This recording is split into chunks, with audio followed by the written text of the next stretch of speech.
The great happiness. बुद्धं शरणं गच्छामि। पियतो जायति शोको, पियतो जायति भयम्, पियतो विप्पमुत्तस्य नत्थि शोको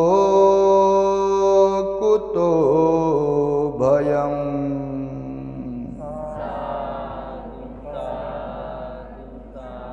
संपूर्ण विश्वाला ज्यांनी सुख, शांती, मानवता तथा दुःख मुक्तीचा आर्य संदेश दिला, असे ते दुःख मुक्तीचे मार्गदाता, दुःखमुक्त महामानव, महान कारुणिक तथागत भगवान सम्यक संबुद्ध तथागतांनी आपल्या शुद्ध प्रज्ञेतून निर्मिलेला सद्धम्म आणि त्याच सद्धम्माचा गेली 2500 वर्षांपासून सातत्याने अहोरात्र प्रचार आणि प्रसार करणारा पूजनीय भिक्खू संघ, ज्यांच्या महान आणि असीम त्याग प्रभावामुळे आपल्याला जो हा अनमोल असा बुद्ध धम्म लाभला आणि ज्यांच्यामुळे आपल्याला हे एवढे मोठे वैभव प्राप्त झाले, असे महान युग प्रवर्तक, भारतीय राज्यघटनेचे शिल्पकार, परमपूज्य बोधिसत्व डॉक्टर बाबासाहेब आंबेडकर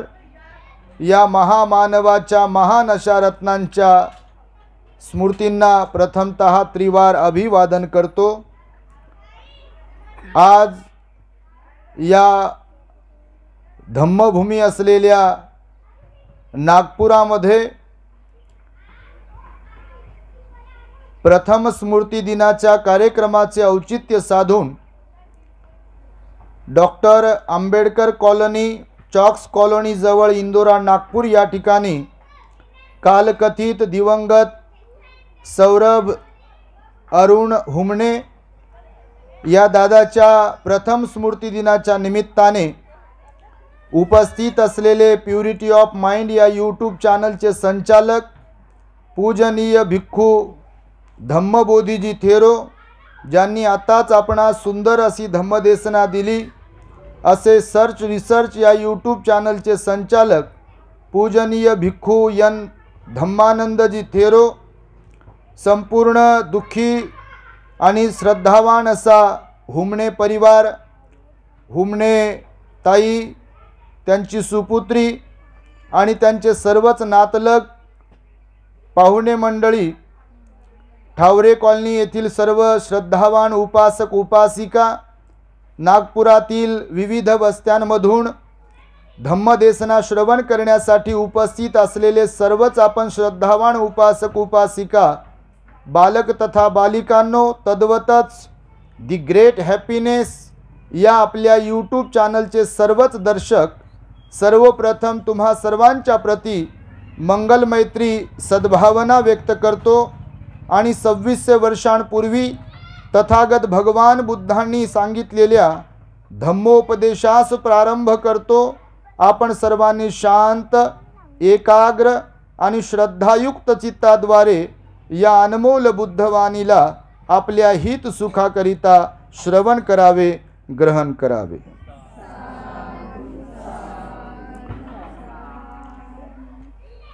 बघा, मानवी जीवन जगत असताना आपल्या भगवंतांनी 2600 वर्षांपूर्वी दुःखी कष्टी लोकांना अनेक प्रकारे उपदेश दिलेले आहेत। भगवंताचा जो सिद्धांत आहे, मूळ सिद्धांत, तो अनित्य, अनात्मा आणि दुःख आहे। या जीवनाविषयी भगवान बुद्ध म्हणाले की संसार म्हणजे काय आहे, असा जर कोणी प्रश्न करेल, ज्याला दुनिया म्हणतो, संसार म्हणतो, जीवन म्हणतो, सृष्टी म्हणतो, तर याचा अर्थ काय? तर भगवंताने सांगितलं की जे परिवर्तनशील आहे, ज्याच्यामध्ये क्षणाक्षणाला बदल होतो आहे, एकाच अवस्थेत कायमस्वरूपी जे राहत नाही, परिवर्तन होणे हा ज्याचा परमनंटली नियम आहे, आणि ज्यामध्ये मी आणि माझं म्हणण्यासारखं काहीच नाही आहे, हकीकतमध्ये हे जे काही म्हणून आपल्या या 3.5 हाताच्या कायेसह आपल्या आजूबाजूला दिसते ते सगळंच काही अनित्य, अनात्मा आणि दुःख आहे. हा सिद्धांत भगवंतांनी मांडला बघा. त्यामुळे मृत्यू त्यापैकी एक आहे. भगवान म्हणाले इथे चांगलेही लोक जाण्यासाठी आलेले आहेत आणि वाईटही लोक जाण्यासाठी आलेले आहेत. आज आपण एवढे जण आहोत. कर्मविपाक जेव्हा कधी फळाला येईल तेव्हा आपल्यातूनही कोण कधी जाईल याची शाश्वती आहे का? आणि असेही नाही आहे की म्हातारेच अगोदर जातील. तुम्ही वर्तमानपत्र वाचत असाल, टी व्हीवरती न्यूज पाहत असाल तर कुणाचा कुठे कधी केव्हा आणि कसा मृत्यू होईल ह्याची जरी शाश्वती नाही आहे, पण मृत्यू मात्र अटळ आहे म्हणाले भगवान बुद्ध, आणि तो कोणालाच सोडत नाही. ज्या भगवंताने हा उपदेश सांगितला या सृष्टीच्या संदर्भामध्ये, त्या भगवंताला सुद्धा जर त्यांचं आयुर्मान पाहिलं तर 80 वर्षाचं आयुष्य भगवंताला आपल्या लाभलं, शरीराचं आयुष्य त्यांच्या, आणि भगवान गेले. या जगाला सुखाचा, शांतीचा संदेश देणारे, निर्वाण प्राप्तीचा मार्ग उघड करून दाखवणारे, अंधारात असणाऱ्यांना प्रकाशात आणण्यासाठीचा उपदेश करणारे जे भगवान सम्यक संबुद्ध होते, अनेक सद्गुणांची खान होते, त्या भगवंताला सुद्धा जावं लागलं. आणि जाणारे वाईटच असतात असं ज्यांना कुणाला वाटतं वरवर करणे, ते बिलकुल साफ चुकीचं आहे. प्रत्येक गोष्टीला कर्म कारणीभूत आहे. मग ते सौंदर्य घ्या, कुरूपपणा घ्या, बुद्धिमत्ता कमी जास्त घ्या, ज्ञान कमी जास्त घ्या, सुख दुःख कमी जास्त घ्या, चांगले लोक वाईट लोक भेटणं न भेटणं हे घ्या की काहीही घ्या, ह्या सगळ्याचं बेस ज्याला म्हणू आपण काय आहे? कर्मच आहे. म्हणून इथे एका घरातील असतील किंवा एखाद्या समाजातील असतील किंवा एखाद्या जातीतली लोक असतील किंवा एखाद्या शहरातली गावातली लोक असतील, एक समान नाही आहे, ना रंगारूपाने ना आपल्या स्वभावाने. प्रत्येकाचं वैविध्यता आहे प्रत्येकामध्ये. आता तुम्ही इथे सर्वजण बसलात, एका घरचे जरी तुम्ही असाल, इथे कोणी बसलेले, तरी सुद्धा सारखाच स्वभाव आहे का? आता सौरव दादा होता आणि दीदी आहे वृषाली दीदी. आता ताईला जर विचारलं दोघांचाही सारखाच स्वभाव होता का? एकदम सेम टू सेम नाही. दोघेही दिसायला एकदम सेम टू सेम होते आहेत का? नाही आहे. किंवा कोणी कोणत्याही गोष्टीचा विचार जर केला तर सारखं सिमिलर म्हणू शकतो आपण, तेवढ्या पुरता सारखेपणा, परंतु पूर्णतः 100% ज्याला म्हणू आपण सारखेपणा कशातच नाही आहे. कोणाची बुद्धी चांगली चालते आणि कोणाची बिलकुल चालत नाही. कुणाला काही थोडंसं सांगितलं की लगेच समजते आणि कुणाला दिवसभर जरी सांगत बसलं, काय सांगितलं होतं, काय म्हटले म्हणतात का नाही लोक असे. प्रत्येक बाबतीमध्ये बघा वेगळेपण आहे. तुमच्याच घरातील तुमचा एखादा मुलगा मुलगी, 2 मुलगा मुलगी जे कोणते असतील, किती कोणीतरी हुशार असते आणि कोणीतरी डल असते, कोणीतरी प्रेमळ असते आणि कोणीतरी खुंखार असते. एकदम मम्मी काही नाही, बिलकुल किंमत नाही मम्मीची, पप्पाची किंमत नाही, कोणाचीच किंमत नाही, असते का नाही? असं असते. असं ह्याला कर्म, पूर्वाश्रमीचे आपले पूर्वीचे कर्म कारणीभूत असतात. म्हणून प्रत्येक जण इथे बाबासाहेब बनू शकत नाही. समजलं? भिक्षू जरी असतील तर प्रत्येक जण बुद्ध बनू शकत नाही. भिक्षू जरी असतील तर प्रत्येक जण मोगल लायन बनू शकत नाहीत, सारीपुत्त बनू शकत नाहीत, कारण त्यांचे कर्म वेगळे होते, आपले कर्म वेगवेगळे आहेत. प्रत्येक व्यक्तीची गोष्ट करतो आहे, माझीच गोष्ट आमचीच गोष्ट करत नाही आहे. इथे प्रत्येकाची गोष्ट जी काही आहे आणि आयुर्मानही त्यापैकीच एक आहे. मी नेहमी सांगतो, भगवंताच्या काळामध्ये भगवंतापेक्षा जास्त वर्ष जगलेले भरपूर लोक होते. 120 130 वर्ष वय. आपले आनंद भंतेजींचं वय 120 वर्षांपर्यंत जगले. भगवंताचे सख्खे चुलत भाऊ होते ना ते पूर्वाश्रमीच्या जीवनातील आनंद भंतेजी. आणि भगवंताला किती आयुष्य लाभलं? 80 वर्षाचं. आजही तसंच आहे. काही काही लोक 120 वर्षाचे आजही आहेत, बरोबर की नाही? कोणी 100 वर्षाचं वय आहे, कुणाचं 80 वर्षाचं, कुणाचं 90चं, कुणाचं 95चं आहे, अजूनही त्यांचे कान चांगले, त्यांचे डोळे चांगले, त्यांचा चालता येते, त्यांना खाता पिता येते, त्यांना दिसते, त्यांची बुद्धी चालते. आणि काही काही आयुष्य कमी जरी असलं तर ऐकायला येत नाही, काही काहींना येते का, बरोबर दिसत नाही, चष्मा लागते, आणि चष्म्यातूनही दिसत नाही, चष्मा बदलावा लागते. बरोबर की नाही? बघा तुम्ही प्रत्येक बाबतीमध्ये, कोणी तरुण आहे म्हणून त्यांची कंबर चांगलीच असेल, कोणी तरुण आहे म्हणून त्याचे गुडघे चांगलेच असेल, असा काही विषय नाही आहे. प्रत्येक बाबतीमध्ये कोणी सुखात कोणी दुःखात आहे, प्रत्येक बाबतीमध्ये. आणि भगवान म्हणाले मरण त्यापैकीच एक आहे. आपल्याला मरण कधी कुठे कसं येईल, केव्हा येईल ह्याची शाश्वती नाही आहे. तुम्ही पाहत असाल कोणी रेल्वेच्या पटरीवर जाऊन जीव देतात, लोक जीवनाला कंटाळून देतात, कोणी विहिरीत उडी घेते, कोणी स्वतः विष प्राशन करते, मुलांनाही विष प्राशन करून मारते. ह्याही घटना घडतात ना जीवनामध्ये, भरपूर घटना घडतात बघा. अनेक घरावरून उडी मारते कोणी, तर कोणी कुठे जाते, तर कोणी कुठे, कोणी सर्पदंशानं मरते, कोणी कोणत्या दंशानं, कोणी कुत्रं चावून मरते, तर कोणी अजून काय कोणत्या गोष्टीमध्ये मरते, कोणी देणं ना घेणं रस्त्यानं चालते, कोणीतरी येऊन त्यांना उडवते. आता बघा समृद्धीला ती घटना घडली, 12-16 लोक काहीतरी गेले.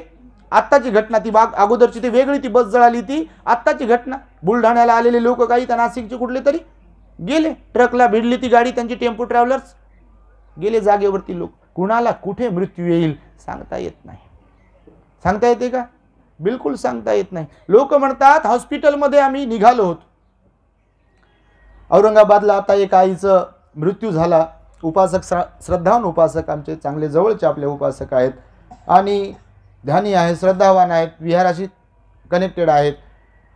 त्यांची पत्नी होती, म्हणजे आई, आम्ही आई म्हणतो, तर त्या आजारी होत्या. त्यांनी सांगितलं सरांनी की सायंकाळी दुपारी खिचडी खाऊ घातली, थोड्या वेळापूर्वी खिचडी खाऊ घातली. आजारी होत्या आणि बोलत होत्या व्यवस्थित, म्हणजे थोड्याफार व्यवस्थित होत्या. डॉक्टरांनी डिस्चार्ज दिला होता की घरी घेऊन जा, व्यवस्थित आहे. आणि घरी मग खिचडी वगैरे खाऊ घातली, असं व्यवस्थित सर्व काही वातावरण होतं. आणि ॲटोमॅटिकली त्यांची BP लो होतात, हाय झाली आणि लगेच लो होत होती. मुलगा डॉक्टर, लगेच गाडी काढली, चांगले घरचे चांगले आहेत, लगेच गाडी काढली आणि गाडीमध्ये टाकलं. हॉस्पिटलमध्ये पोहोचण्याच्या पूर्वीच प्राणज्योत मावळली. सांगू शकतो मरणाचा? नाही सांगू शकत. बोलता बोलता मृत्यू येऊ शकतो, चहा पिताना मृत्यू येऊ शकतो, जेवण करताना मृत्यू येऊ शकतो, झोपेत असताना मृत्यू येऊ शकतो. आपले बाबासाहेब रात्रीला गेले निघून, हातपाय वाकडे नाही ना, काहीच नाही. सकाळी पाहिलं माईसाहेबांनी, सुदामाने पाहिलं, बाबासाहेबांनी झोपलेले असतील, रात्री उशिरापर्यंत जागत होते आणि झोपले असतील असं वाटत होतं त्यांना बघा. पण उशिरापर्यंत झोपू शकत नाहीत, त्यामुळे डाऊट निर्माण झाला, त्यांच्या मनामध्ये शंका निर्माण झाली, म्हणून ते गेले आणि हलवलं, तर बाबासाहेब गेले होते परमनंटली. तर हे सांगतोय मी यासाठी की हे जीवन आहे. भगवान बुद्ध म्हणाले या जीवनाला समजून घेतलं पाहिजे. जीवन असंच आहे, जीवन जगता आलं पाहिजे, पण भल्या भल्यांना जीवन जगता येत नाही. स्वतः दुःखी असतात आणि सोबतच्यांनाही दुःखच देतात बघा लोक. काही काही राहायला लोक सोबत राहतात. बऱ्याचदा बोलतो मी ह्या पुन्हा या विषयांवरती. हे विषय अत्यंत महत्त्वाचे आहेत. ब्लड रिलेशनवाले लोक, रक्ताच्या नात्यातली लोक, ज्यांच्याबरोबर राहायचं आहे, ज्यांच्याबरोबर संसार करायचा आहे, ज्यांच्यासोबत सुख दुःख शेअर करायचं आहे, अशा लोकांबरोबर राहून देखील एकमेकांच्या ॲटिट्यूडमुळे, एकमेकांच्या अहंकारामुळे, एकमेकांच्या मी गलती करत नाही आहे, मी चुकत नाही आहे असं म्हणू चुकी जरी असेल तरी सुद्धा स्वतःही दुःखी राहायचं आहे, नैराश्यामध्ये राहायचं आहे आणि इतरांनाही दुःख द्यायचे. बघा असे काही लोक दुःख देतात. काही लोक जिवंत असतानाही दुःख देतात आणि गेल्यावर तर सगळेच लोक दुःखी देऊन जातात. जिवंत असतानाही दुःख देतात. काही लोक, ते कोणी असू शकतात, तो मुलगा असू शकते, मुलगी असू शकते, आई वडील बहीण भाऊ बायको नवरा कोणी असू शकते, शेजारी, जिवंत असतानाही दुःख देतात आणि मृत्यू झाल्यावर तर दुःखच दुःख देतात. तर भगवान बुद्धांनी ही जी गाथा म्हणालो धम्मपदातली, ही पिय वगातली गाथा आहे. या गाथेमध्ये भगवान बुद्धांनी सांगितलं बघा की प्रिय लोक जे असतात, आपण ज्यांना प्रिय समजतो, ज्यांच्यात आपला जीव असतो, अटॅचमेंट असते, अटॅचमेंट समजते ना, ज्यांच्यासोबत आपली अटॅचमेंट असते, जीव असतो ज्यांच्यात, म्हणतो तुमच्यात फार जीव आहे म्हणतात लोक, कोणी असो मग, तर ज्यांच्यात जीव असतो, जे लोक प्रिय असतात, तर भगवान बुद्ध म्हणाले प्रियजन आपल्याला शोक आणि भय उत्पन्न करतात. प्रियजनांपासून शोक आणि भय उत्पन्न होते, परंतु जे प्रियत्वापासून म्हणजे प्रियपणा ज्याला म्हणू आपण, अटॅचमेंट ज्याला म्हणू ना, जे प्रियपणाच्या अटॅचमेंट पासून मुक्त होतात, अर्थात जे अनित्य धर्माला समजून घेतात, ना त्यांना शोक होतो ना भय उत्पन्न होते, ना अर्थात ते दुःखी होतात. असे काही लोक असतात बघा, बरोबर आहे. म्हणून काही काही देशांमध्ये किंवा काही काही समाजामध्ये मृत्यूचाही उत्सव करतात. माहिती आहे तुम्हाला, थायलंड श्रीलंकेमध्ये 7-7 दिवस बॉडी ठेवतात. कमीत कमी भिक्खू असतील, ज्येष्ठ असतील, विनयशील असतील, शीलवान असतील, गुणवान असतील, विद्वान असतील, प्रसिद्ध असतील, तर ते फार दिवस ठेवतात. मग माहिती आहे तुम्हाला, अनेक दिवस ठेवतात आणि त्यांची पूजा वंदना करतात. रडत बिडत कोणी नाही, कारण बुद्धाचा उपदेश आहे की भगवान म्हणाले की जे जे काही इथे उत्पन्न होते ते एक दिवस नष्ट होणार आहे, हे निश्चित ठरलेलं आहे. जीवन अनिश्चित आहे, पण मृत्यू मात्र निश्चित आहे. जीवन अनिश्चित आहे ना, कोण सांगू शकते? इथे आपण कधी जाऊ शकतो, सांगू शकतो? त्याच्यावर बोलतही नाहीत लोक. मरणाचा तर शब्द काढल्यावर भंतेजी काय तुम्ही पुन्हा पुन्हा स्वतःबद्दल सांगता की मी मरणार आहे, मी मरणार, बरं नाही वाटत म्हणे. त्या दिवशी काय म्हणे, भंतेजी तुम्ही असं काय म्हणता म्हणे की मी पण मरणार आहे, मी पण, तुम्ही लई वेळेस म्हणता म्हणे प्रवचन ऐकतो दररोज तुमचे. तर मी म्हटलं बा, ते सत्यवचन आहे आणि स्वतःला सांगितलं पाहिजे ना समजून. हे स्वतःलाही समजून सांगणं आहे की जाणार आहे काय, जाणार खरंच नाही काय, जाणार आहे. अरे भगवान गेले आपले हो, आणि भगवंताने हेच तर शिकवलं की आपणही जाणार आहोत, हे लक्षात ठेवा. लक्षात ठेवलं तर मग आपण ध्यानावर येऊ, नाही तर स्वतःला धोका देत राहतो आपण. लक्षात ठेवलं तर कळेल आपल्याला की खरंच गड्या आपण मरणार आहोत, तर मग चांगलं म्हणा.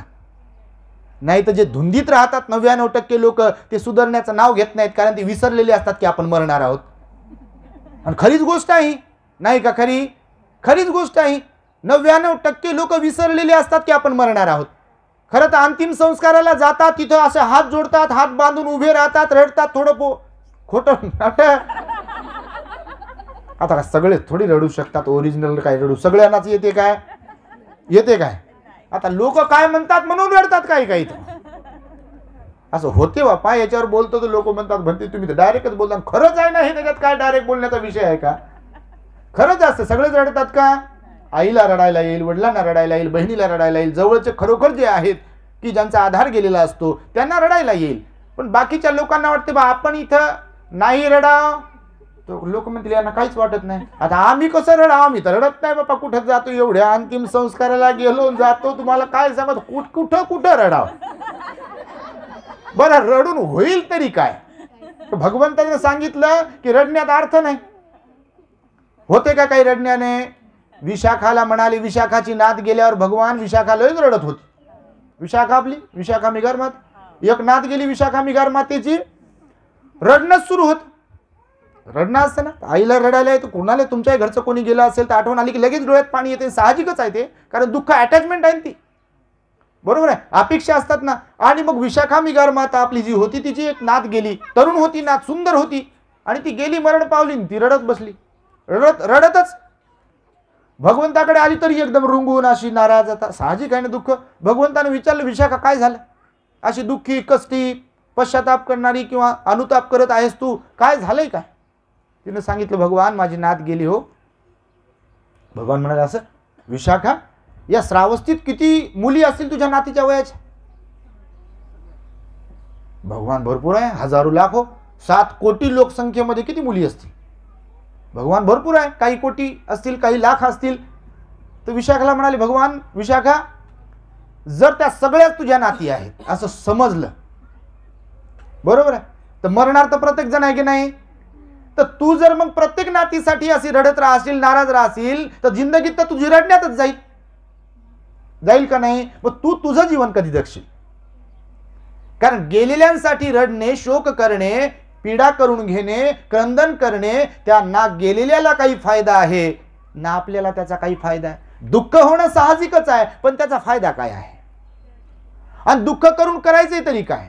आणि उलट पक्षी आपल्या भरोश्यावर जे बाकीचे लोक असतात घरात, जसं की मुलगी आहे कोणी दुसरा मुलगा आहे किंवा नातू आहे किंवा अजून कोण आई वडील आहेत, त्यांना जर आपण आधार वाटतो आणि आपण रडत बसतोय तर कसं होईल? मग एक तर आपणही दुःखी आहे, गेलेली व्यक्ती तर गेली, आणि मग आपल्यामुळं इतर पण दुःखी आहे. तर भगवान म्हणाले अनित्य सिद्धांताला समजून घ्या की दुनिया अशीच आहे, जग असंच आहे, सृष्टी अशीच आहे, संसार असाच आहे. जे जे उत्पन्न होईल ते नष्ट होईल. ज्याप्रमाणे हे फूल आहे, हे जेव्हा याची कळी तयार होत असेल, तुम्ही पाहत असाल तुमच्या दारामध्ये वगैरे फुलाचं झाड असेल तर बघा, कधी निहाळा त्याला, ऑब्झर्व करा. हे जेव्हा कळी अशी निर्माण होते, अत्यंत सुंदर असते बघा, फ्रेश असते, असं ती कळी निर्माण होते, त्या कळीतून असं मस्तपैकी ते फूल असं तयार होते. परंतु त्याच्याबरोबर सुद्धा अनित्य सांगितलं भगवंताने की जसं कळीचं फूल तयार होते आणि फूल तयार झाल्यानंतर परमनंट फूल राहते का? ते फूल कोमेजून जाते. हे फुल आहे ना, आता तोडलं बघा, काल तोडलं असेल ते बघा कोमेजायला आला. आता जस्ट तुम्ही याला असं ठेवलं की कोमेजून जाते आणि पूर्ण मग एकदम पूर्ण सुकून जाते, पूर्ण वाळून जाते कामातून. मग कोणी असं याला वापरू शकत नाही. चला याचा खूप सुगंध येतो, चला आता गळ्यात घालून काय काय करून कोणाला देऊ म्हणू शकते का कोणी? भगवान म्हणाले फुलासारखं जीवन आहे, हे थांबत नाही, हे परमनंट असंच झाडाला राहू शकत नाही. फुल राहू शकते काय? नाही राहू शकत. माणसाने जरी नाही तोडलं तर हे ऑटोमॅटिक पडेल. निसर्गाचा तो नियम आहे. या जीवनाचं पण असंच आहे, निमित्त राहते. फक्त ज्या कोणत्या घटना घडतात ना, लोक म्हणतात असं नव्हतं करायला पाहिजे होतं, तसं नव्हतं बोलायला पाहिजे होतं, असं नव्हतं. भगवान म्हणाले ते निमित्त आहे. थोडं लवकर आपण गेलो असतो तर वाचलं असतं म्हणतात. काही काही लोक बोलतात ना, बऱ्याच घटना घडतात तर लोक नंतर बोलतात बघा की आपण अगोदर गेलो असतो, पोहोचलो असतो, किंवा डॉक्टरांकडे लवकर नेला असतं, किंवा काल ट्रीटमेंटला घेऊन गेलो असतो, किंवा त्या गोळ्या घेतल्या असत्या. निमित्त आहे ते बोलण्याची गोष्ट झाली. फक्त ॲक्च्युअलमध्ये तसं नसते. ते जे जेव्हा व्हायचं ते बिलकुल तेव्हा होते. फक्त भगवान म्हणाले एवढंच लक्षात ठेवलं पाहिजे की काही मृत्यू मात्र हाताने येतात. काही मृत्यू, मी मागे बोललो एकदा आपल्या चॅनलवरती, मृत्यूच्या संदर्भामध्ये आहे, मृत्यूचे कारण वगैरे सांगितलेले आहे, पण मी रिपीट नाही करणार. पण काही मृत्यू माणसं हाताने आणतात आणि काही मृत्यू मात्र कर्मविपाकाने प्राप्त होत असतात. तुम्हाला जर ऐकायचं असेल याच्यावरती डिटेल्सची सत्यता तर आपल्या चॅनलवरती आहे. तर भगवंताच्या बघा उपदेशामध्ये हेच सांगितलं आहे की जीवनाला समजून घ्या की प्रिय लोक शोक देतात, प्रिय लोक भय देतात. कसं भय देतात? आता समजा कुणाच्या घरचा करता धरता माणूस गेला, तरुण महिला आहे एखादी, बरोबर आहे, आणि तिला तरुण पती सोडून गेला, मृत्युमुखी पडला, भीती निर्माण होते की नाही? आता माझं कसं होईल, आता लेकरांचं कसं होईल, मी आता जीवन कसं जगू, नाही का, लेकरांचं कसं होईल, ही भीती आहे ना, शोकासह भीती आहे. तर भगवंताने सांगितलं की प्रिय लोक शोकही देतात आणि भयही देतात आणि अर्थातच ते दुःख देतात. तर मी ह्याचा एक प्रसंग तुम्हाला सांगेल की भगवंताची ही वाणी कशी खरी आहे. ॲक्च्युली तुम्ही ऐकली असेल नसेल माहिती नाही. आपले भगवान राहत होते श्रावस्तीमध्ये, जेतवन विहारामध्ये, आणि तिथे राहत असताना बघा एका श्रावस्तीतील एका व्यक्तीचा एकुलता एक मुलगा, जसा सौरव दादा गेला उमने परिवाराला सोडून, आईला सोडून, नातवाला सोडून, तर श्रावस्तीतल्या एका सद्गृहस्थाचा एकुलता एक मुलगा सोडून गेला, तो मरण पावला. मग मरण पावला तर एक मुलगा जेव्हा कधी कुणाचा जातो आणि तोही एकुलता एक, तर ती आपबीती त्यांची स्वतःची असते, ते त्यांचं दुःख त्यांचंच असते. ते दुःख कोणी घेऊ शकत नाही. कुणाचं घेऊ शकते का? कोणाच्या भावना कोणी घेऊ शकत नाही, कोणाची फिलिंग कोणी घेऊ शकत नाही. ज्याच्या त्याच्या भावना ज्याच्या त्याच्याच सोबत असतात. फक्त आपण त्यांना निमित्त म्हणून शांत बसा, रडू नका, दुःख करू नका, आम्ही सोबत आहोत, हे फक्त धीर देऊ शकतो आपण. पण जे दुःख त्यांना होत राहते ते त्यांचं स्वतःचं दुःख असते. पुण्यामध्ये बघा मी सांगितलं, आमच्या एक आई आहेत, उपरवट आई, त्यांचा एकुलता एक, आता हा सौरव दादा, तो गौरव दादा, त्याचं नाव गौरव, अत्यंत सुंदर, श्रद्धावान, धार्मिक, एकदम तरुण, आणि तोही बघा आजारी पडला आणि त्याच्यामध्ये त्याचा मृत्यू झाला. तिकडे एकच, म्हणजे त्या आई बाबांना एक मुलगा आणि एक मुलगी, बरोबर. मला वाटतं इकडे पण तुम्हाला वृषाली ताई आता एकटी आहे, दादा गेला. तर तिकडे पण तसंच झालं होतं. ती आई पण, मी सांगितलं प्रवचनात बऱ्याचदा, त्यांच्याकडे नेहमी नेहमी बोललो. आता ते ताईला मुलगा झाला, ज्यांच्या गर्भमंगलाला आम्ही त्यांनी बोलवत होते आम्हाला प्रत्येक महिन्यामध्ये गर्भमंगल धम्मसंस्कार केला. तर आता ते कालच ताईला मुलगा झाला, त्या फार खुश झाल्या. तर त्यांना आम्ही सांगितलं होतं की बघा आई, दादा जरी गेला तर भगवंताचं वचन आहे की जग परिवर्तनशील आहे. आईला बोललो होतो आम्ही. आणि बघा आता आला मुलगा, आता ते दुःख विसरायला सुरुवात होते. ताई आहेत तुमच्याकडे नाही का, तिच्यावर फोकस करा तुम्ही. उद्या तिचं लग्न होईल, तिला मुलं होतील, हे दुःख ऑटोमॅटिकली कमी कमी होते. भगवान म्हणाले मानसिकता एकाच अवस्थेत राहू शकत नाही. हसणारे रडू शकतात, रडणारे हसू शकतात. जीवनाचे 3 प्रहर आहेत, बालपण, तारुण्य आणि म्हातारपण. हे कोणालाच सुटत नाही. सुटेल का कोणाला? कुणालाही सुटत नाही. तुम्ही कोणीही असो इथे, कोणाला सुटत नाही. आणि हे परतही येत नाही. रिव्हर्स नाही करू शकत. कॅसेट रिव्हर्स करू शकतो, सॉन्ग रिव्हर्स करू शकतो, गाणं एखादं पुन्हा रिपीट करू शकतो, पण जीवनाचं गाणं रिपीट नाही होत. म्हणून ह्याच्यातून निघालेले शब्द परत नाही घेऊ शकत. म्हणून जपून बोलावे, संयमाने बोलावे, हे भगवंताने शिकवलंय. कुणाशी वागताना पण आपण संयमाने विचारपूर्वक वागावे, विचारपूर्वक बोलावे, हे सुद्धा भगवंतानं शिकवलंय. कारण एकदा का आपण अविचारीपणाने बोललो किंवा वागलो की नंतर मग मन मनापासून लांब जाते, दूर जाते. आणि मन मनापासून जर लांब गेलं की मग विषय संपलेला असतो तिथे. मी नेहमी सांगतो, मग हाड हाडाबरोबर राहतात आणि मांस मांसाबरोबर राहते. बस मशीन बरोबर राहतात. मन जवळ नसलेली माणसं अनेक घरात आहेत.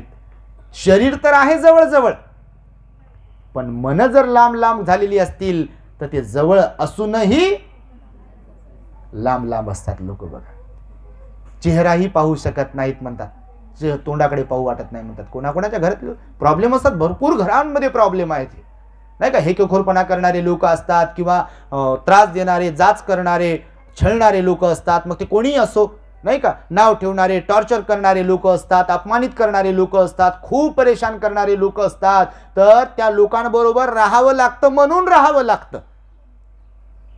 बऱ्याच घरात कहाणी आहे, राहावं लागतं म्हणून राहावं लागतं. आता घरातले लोक आहेत तर आपण जावं कुठं, वाटते ते थोड्यापुरतं की बाबा भंतेजी, आम्हाला वाटते बाबा भंतेजी बनाव का. ते म्हणणं सोपं आहे बापा, आणि तेव्हा होणे चांगलं नाही. मी तर हे पण पुन्हा पुन्हा सांगतो की असे वैतागून येऊ नका इकडं आम्हाला वैताग दिला तर काय करावं. हे होते असं कधी कधी आम्हाला पाहायला मिळते. लोक तिकडचं गाठोडं घेतलं आणि इकडं येऊन ठेवलंय, तर ती टेन्शन. आणि त्यामुळे मी तुम्हाला सांगेल की मग त्या व्यक्तीचा मुलगा मरण पावला, आणि मुलगा मरण पावल्यावर बघा तो एकदम त्रास होत होता. त्याला खानपान सोडून दिलं. कसं जाईल, खानपान जात नव्हतं, त्याला त्रास होत होता. उद्योगधंदा सोडून दिला, कामाला जाणं सोडून दिलं. त्याला जीवनाचा अर्थ, त्याला वाटलं की जीवन संपलं आपलं. कारण लोक डिपेंड असतात, अवलंबून असतात एकमेकांवरती. घरातली लोक, तुम्ही संसार आहे ना, बरोबर की नाही, डिपेंड असतात, अपेक्षा ठेवलेल्या असतात एकमेकांकडून. आणि त्या अपेक्षा मग अशा पूर्ण अपेक्षांचं गाठोडं बांधून ठेवलेलं असते आपण. आणि मग यांच्याकडून अपेक्षा पूर्ण झाल्या पाहिजे, त्यांनी माझ्याशी असं वागावं, त्यांनी माझ्याशी तसं बोलावं, हे माझे स्वप्न पूर्ण करतील, ते माझं स्वप्न पूर्ण करतील, माझी म्हातारपणाची काठी बनतील, वगैरे वगैरे रंगवलेलं असते ना. साखर त्यामुळेच तर वाटतात लोक, आहे का नाही. पेढे कशासाठी वाटतात, मुलगा झाल्यावर, मुलगी झाल्यावर जास्त होत नाही आनंद.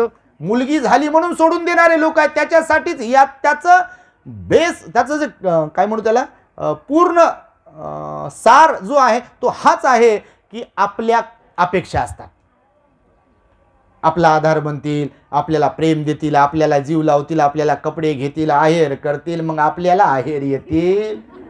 विचारूच नका. त्या भंतीने सांगितलं आता ते आहेराची काय गोष्ट असते, तर होते का नाही असं. तर त्या व्यक्तीला जेवण जात नव्हतं, त्या व्यक्तीला कामधंदा सुचत नव्हता, प्रचंड दुःखी, रडणं, क्रंदन करणं, ओरडणं, पश्चाताप करणं की अरे माझ्याकडून काहीतरी राहिलं, मी लक्ष दिलं नाही वगैरे वगैरे. आता लोक पश्चाताप करू शकतात, पण झालेली गोष्ट तर झाली. मग तो व्यक्ती रोज स्मशानामध्ये जाईल आणि स्मशानात जाऊन आपल्या एकुलत्या एका मुलाची आठवण करू रडत असे मोठ्या मोठ्याने ओरडत असे, अरे बाळा तू कुठे गेला रे, मला करमत नाही आहे, तू ये, तुझ्याशिवाय मला कोण नाही वगैरे वगैरे. लोक बघा भरपूर रडतात असं.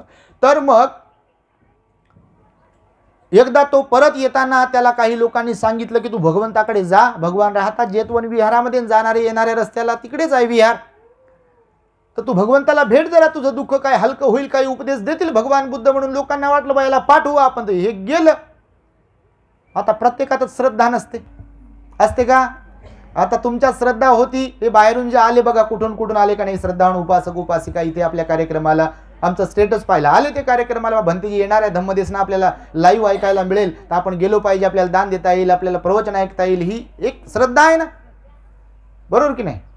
तर ती श्रद्धा आपल्याला रोकत नाही, मग घेऊन जाते तिकडे. तर मग तो गेला भगवंताकडे, आणि भगवंताकडे गेल्यानंतर त्याने असं नाराजच, एकदम चेहरा पडलेला, रडकतोड वगैरे. मग भगवंताने विचारलं त्याला, तर भगवान तर सर्वज्ञच होते, पण भगवंत व्यक्त करून घ्यायचे ना, मग समोरच्याकडून व्यक्त करून घेतलं गेलं पाहिजे.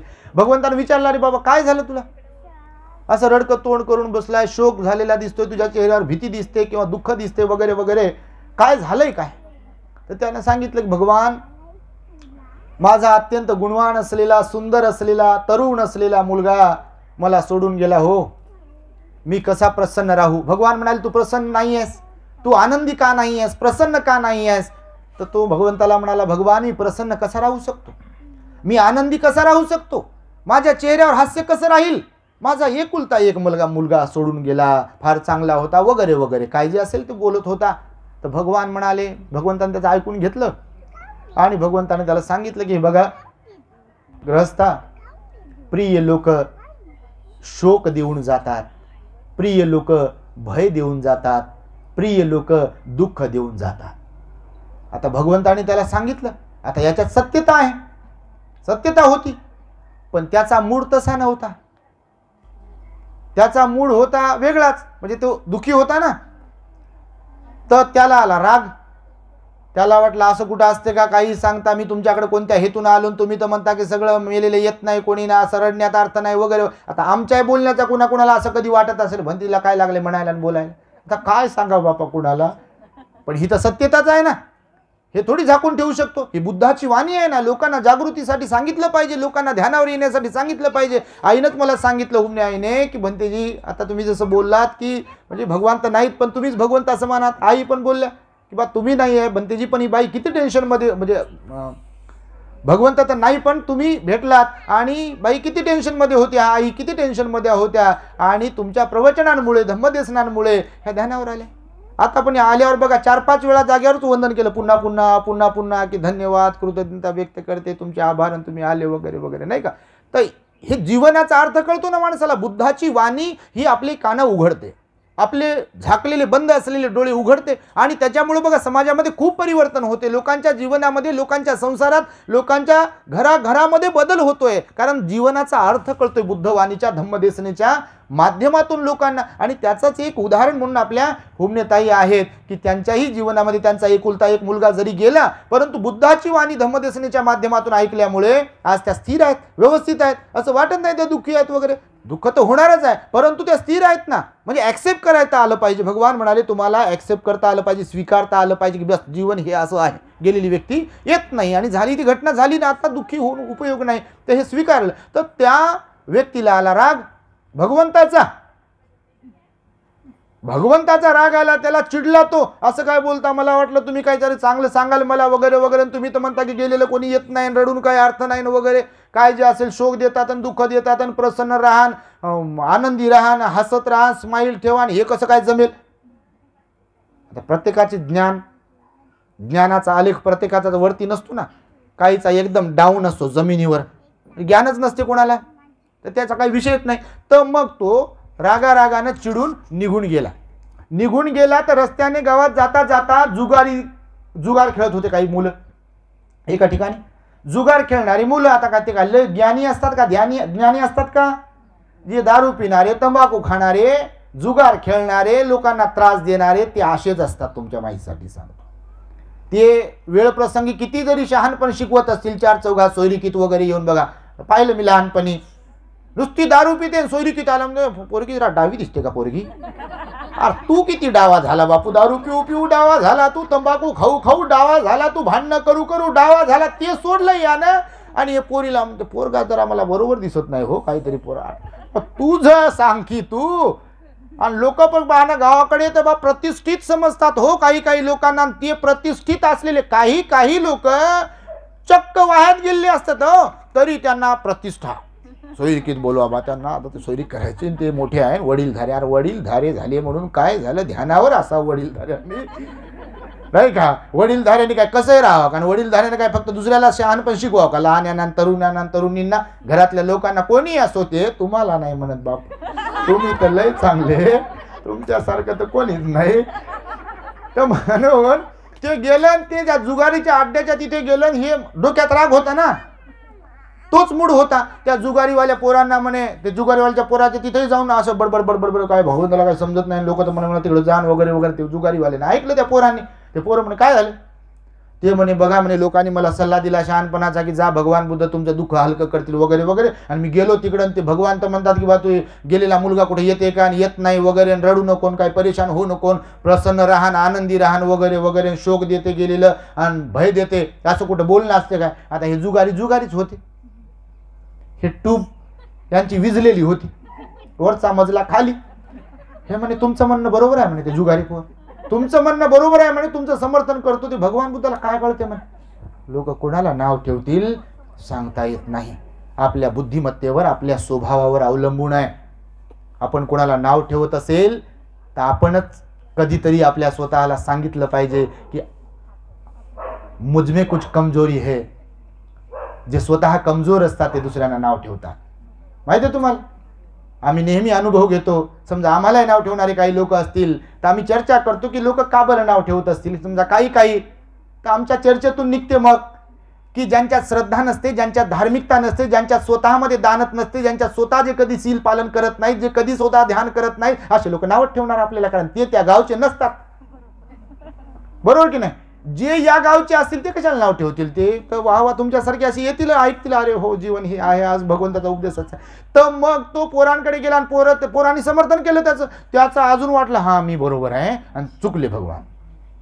हे गेलं गावामध्ये, घरी गेलं, ती बातमी जी होती भगवंताच्या उलट बोलण्याची चर्चा, असं कुठं बोलणं असतं का वगैरे वगैरे, शोक देतात, दुःख देतात आणि भय देतात, ही बातमी साऱ्या गावभर पसरली, राजवाड्यात पसरली, राजापर्यंत गेली बातमी की भगवान म्हणतात की प्रियजन शोक देतात, भय देतात आणि दुःख देतात. राजा प्रसेनजित होते आणि राजाची राणी जी होती मल्लिका राणी, ती अत्यंत श्रद्धावान होती, भगवंतावर श्रद्धा होती, धम्मावर श्रद्धा होती, संघावर श्रद्धा होती. आणि मग राजाकडे बातमी गेल्यावर राजानं लगेच मल्लिका राणीची चेष्टा केली आणि मल्लिका राणीला सांगितलं की मल्लिका तुझी तर लय बुद्ध धम्मसंघावर श्रद्धा आहे, आणि पहा जरा गावभर काय बातमी पसरली आहे. त्या माणसाचा एकुलता एक मुलगा मरण पावला, तो भगवंताकडे अपेक्षेने गेला, तुझ्या चेष्टेनं बोलतात बघा काय काय, तुझे भंतेजी, तुमचे भंतेजी. मग चांगली गोष्ट आहे बा, तुमचे म्हणत असाल, तुझे म्हणत असाल तर मी तर म्हणतो चांगलं आहे बा, आपला भाऊ भंतेजी तर कुणाचा मुलगा भंतेजी तर कोण भंते, चांगली गोष्ट आहे ना. असं तर म्हणत नाही तुझा भाऊ चोर आहे, असं तर म्हणत नाही तुझा भाऊ डाकू आहे, कोणी भंतेजी भाऊ आहे, भंतेजी मुलगा आहे तुझा, तर चांगलीच तर गोष्ट आहे ना, असं कोण बोलत असेल तर. मग ते गावभर बातमी पसरली. प्रसेनजित राजानं चेष्टा केली मल्लिका राणीची की काय तू त्या बुद्ध धम्मसंघावर श्रद्धा ठेवतील, तू तर नेहमी बुद्ध विहारात जातील, ते भगवान तर काय म्हणाले बघ, एकुलता एक मुलगा गेला त्या माणसाला. तर मल्लिका राणी म्हणे महाराज, भगवान बुद्ध जर म्हणत असतील की प्रियजन शोक देतात, प्रियजन भय देतात आणि प्रियजन दुःख देतात, तर ते सत्यच आहे, माझी बुद्धावर श्रद्धा आहे. आता राजा झाला अवाक आणि राजा पुन्हा म्हणे तुझ्या डोक्यावर परिणाम झाला म्हणे, तू येडी झाली म्हणे.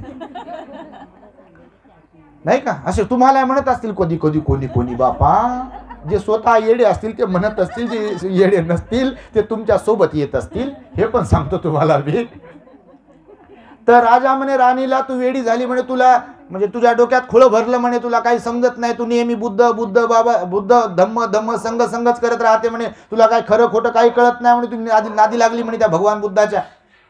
ते म्हणे महाराज मी पुन्हा सांगते तुम्हाला की जर भगवान म्हणाले असतील तर ते खरंच आहे. शहानिशा करायची असेल तर आपण एका माणसाला पाठवू आपल्या राजवाड्यातल्या, आणि पाठवलं एका व्यक्तीला की भगवान असे बोलले काय, प्रियजन दुःख देतात, शोक देतात, भय देतात. गेला तो माणूस, भगवंताला वंदन केलं, राजा राणीच्या वतीने वंदन केलं, स्वतःच्या वतीने वंदन केलं, पंचांग प्रणाम केला आणि भगवंताला सांगितलं, भगवान मी या हेतून आलो आहे, मला राणी मल्लिका आणि राजा प्रसेनजिताने पाठवलं आहे की आपल्या नगरातील एका व्यक्तीचा एकुलता एक मुलगा मरण पावला असता तो तुमच्याकडे आला आणि त्याला तुम्ही म्हणालात काय की प्रियजन शोक देतात, भय देतात, दुःख देतात. तर भगवान म्हणाले हो. आता भगवान हो म्हणाले तर भगवंताने सांगितले त्याला उदाहरण. भगवान म्हणाले बघ, आपल्या श्रावस्ती नगरातील तुला माहित असेल, तू राजा बरोबर राहतो, आता सगळ्या खबरी जातात ना. तर काही दिवसापूर्वी एका व्यक्तीची आई मरण पावली. तो होता तरुण, त्याचं लग्न झालं नव्हतं. त्याची आई मरण पावल्यामुळं तो खूपच दिवस रडत होता, क्रंदन करत होता, पश्चाताप करत होता की माझी आई गेली, माझं लग्न झालं नाही, मला आता कोणी नाही, वडील तर अगोदरच गेले वगैरे. त्याच्या डोक्यावर परिणाम झाला, माझं कसं होईल, भय उत्पन्न झालं, माझं लग्न कोण करील, नाही का, किंवा त्याच्यामध्ये शोक उत्पन्न झाला, पुन्हा पुन्हा ते दुःखी कष्टी राहत होता. अशी घटना घडली होती की नाही. तो म्हणे हो भगवान. दुसरी घटना सांगितली भगवंतानं की आपल्याच नगरातली पटाजरा नावाची एक स्त्री होती, जिचा पती गेला, दोन्ही मुलं गेले, आई वडील बहीण भाऊ गेले आणि ती पागल झाली, डोक्यावर परिणाम झाला, तिच्या मनामध्ये भय उत्पन्न झालं, तिच्या मनामध्ये शोक उत्पन्न झाला, तिच्या मनामध्ये दुःख उत्पन्न झालं होतं की नाही. म्हणजे भगवान हो. दुसरं एक उदाहरण सांगितलं की एक तरुण मुलगी प्रेमविवाह केला. प्रेमविवाह केल्यानंतर तिच्या नवऱ्याने काही दिवसानंतर हिला सोडून दिलं आणि दुसऱ्या एका स्त्रीबरोबर लग्न केलं. आता पती पत्नी प्रिय असतात का नाही, बरोबर ना. आणि मग तिला सोडून दिलं, दुसऱ्या स्त्रीबरोबर लग्न केलं, तर तिला दुःख होईल की नाही, तिला शोक झाला का नाही, तिच्या मनात भय निर्माण झालं की नाही, आता माझं कसं होईल. तर भगवान म्हणाले मी जे सांगितलंय ते सत्य आहे की असत्य आहे. मग तो म्हणे भगवान तुमचं म्हणणं तर बरोबर आहे आणि खरंच आहे ना, तुम्ही बघा विचार करून, खरंच तर आहे, भय उत्पन्न होते, शोक उत्पन्न होते, दुःख उत्पन्न होते. आणि मग ती बातमी घेऊन तो गेला राजवाड्यामध्ये आणि सांगितलं राजाला पूर्ण भगवंतानं सांगितलेला उपदेश. मग राजा पण म्हणे राणीला माफ करा म्हणे महाराणी साहेबा, माझे डोळे उघडले. भगवान म्हणतात तेच खरं आहे. तर हे जीवन आहे बघा, हे तुम्हाला यासाठी म्हणून सांगितलं की जीवन असंच आहे. आणि म्हणून भगवान बुद्ध म्हणाले अटॅचमेंट जी असते, अटॅचमेंट जी असते ना, ती अटॅचमेंट आपण कमी ठेवली पाहिजे, म्हणजे स्वीकारलं पाहिजे, मृत्यूला स्वीकारलं पाहिजे. लोक सोडू शकतात हे स्वीकारलं पाहिजे. भगवान म्हणाले ज्यांना स्वीकारता येईल ते ना शोक करतील, ज्यांना स्वीकारता येईल ते ना दुःख करतील, ना भय त्यांच्या वाट्याला येईल. हे या धम्मपदातील गाथेतून भगवंतानं सांगितलंय. म्हणून मी पुन्हा एकदा उमनेताईला सांगेल, वृषाली दिदीला सांगेल आणि संपूर्ण परिवाराला सांगेल की भगवंताच्या उपदेशाला आपण समजून घेतलं पाहिजे. जोपर्यंत आपण एकमेकांबरोबर आहात संसारामध्ये, तोपर्यंत सर्वांशी प्रेमाने वागा, एकमेकांना समजून घ्या.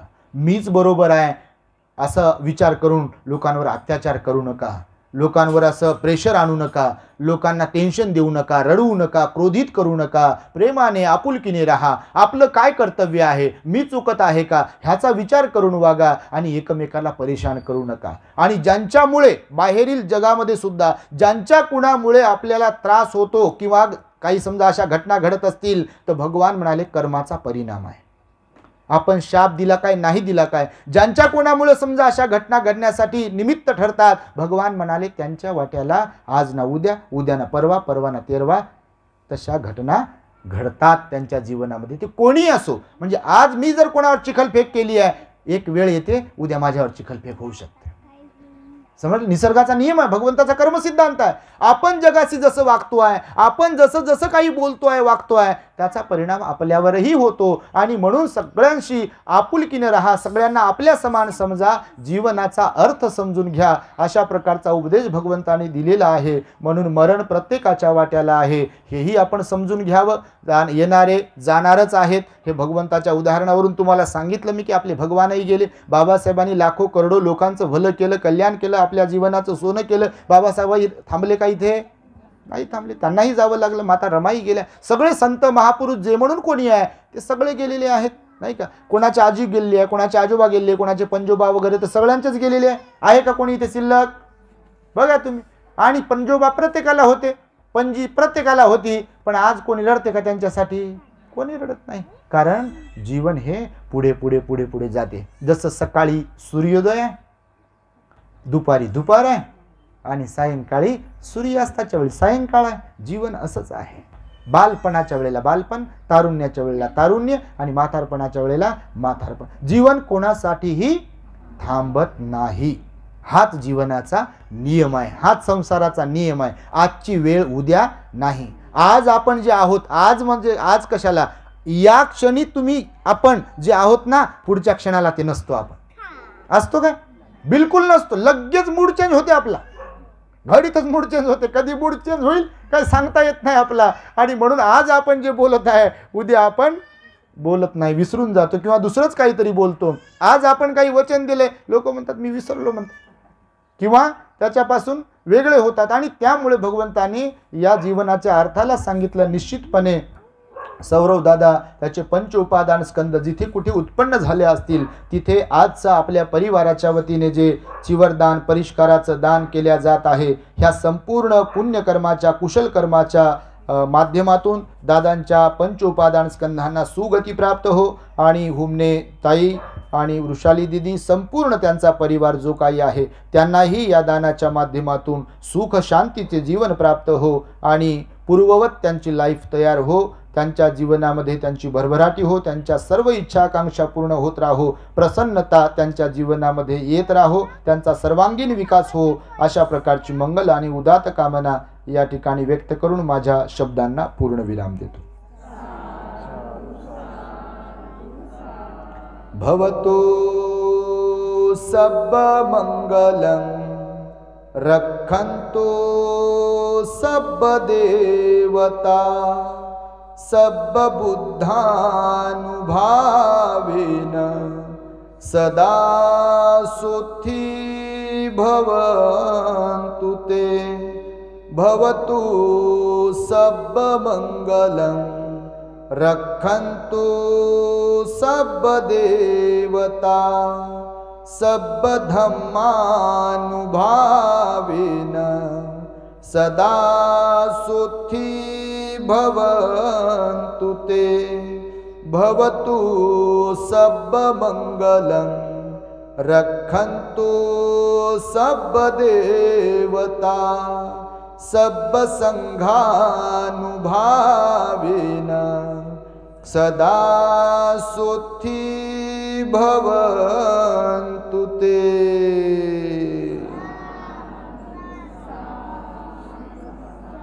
बुद्धं नमामि, धम्मं नमामि, संघं नमामि. The great happiness. बुद्धं शरणं गच्छामि.